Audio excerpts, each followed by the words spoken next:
So I didn't have the highest hopes for this agate nodule, and here's why. I was recently looking through one of my bins of calandria agates. This one specifically has some of my, see, some small, medium, but some of them are very big.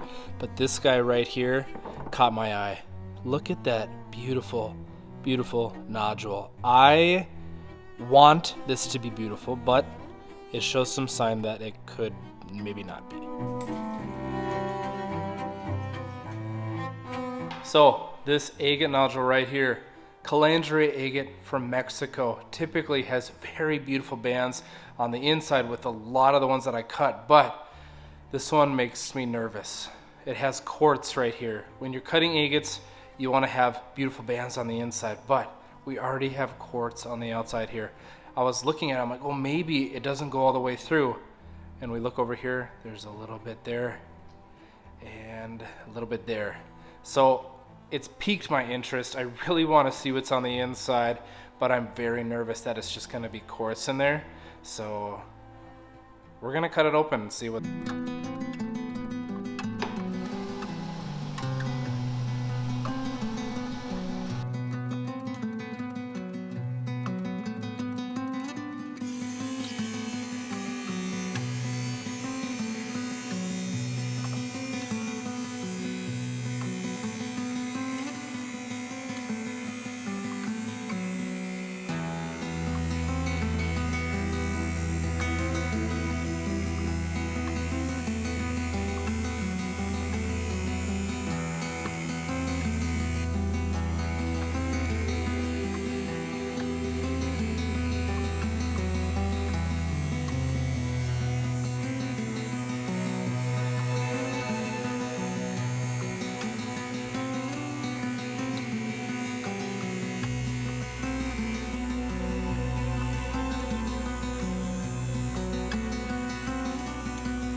and even recent videos where I cut some big agates, you know this isn't my first rodeo, and I have a little bit of experience with knowing, as you can see, my theory, right?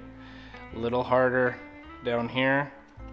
Oh, looks, it's probably because it caught in there. It looks like this thing is going to be a giant quartzy agate nodule. Sure looks like it. Hopefully it's beautiful quartz. Maybe we'll get surprised with some bands on the inside. Oh, oh my, I am a little surprised. It's a geode agate, mainly quartz, but we do have some agatey goodness on the inside, and golly, down here, it's got some beautiful details. So like I said, I started cutting over here and it felt like it was kind of harder, a little softer at the beginning as I got in here. So what I'm thinking is the blades coming through kind of like this, quick, and then it got hard for a second, and then it got quick again. And I'm thinking, why didn't it feel so hard in here? It's like, well, you have this void, right? Sometimes you can feel how it's gonna be when you're cutting it. This one actually has got some pretty big crystal formations in here. It's kind of neat. But yeah, I'm surprised that it's not fully quartz. Happy that it's not, and we have a cool little geode pocket on the inside. I like this side a little bit better, but man, what beautiful staining in here too. It's like kind of rosy red, orange, a little bit of yellow.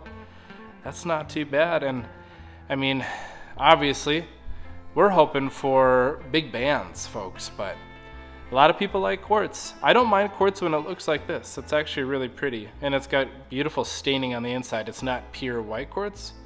It's got cool staining. I think it gives it a little bit more character. You're gonna have to let me know what you think about it. I don't think it's a dud at all. I think it's got enough detail and character in there where it's worth polishing and worth seeing all shined up. So for cutting a 3.5 pound agate in 4.5 minutes, kind of a dead giveaway that it wasn't gonna be an absolute banger, but you know what? I think we got a win with that beautiful staining on the inside, giving that quartz a little bit of a different color, some cool characteristics, and it had a little agate pocket with some crystals on the inside. those are bonuses. You guys gotta let me know if you liked this shorter video where we find out if this 3.5 pound agate was a stud or a dud. Thank you guys so much for watching. We'll see you next time. Bye.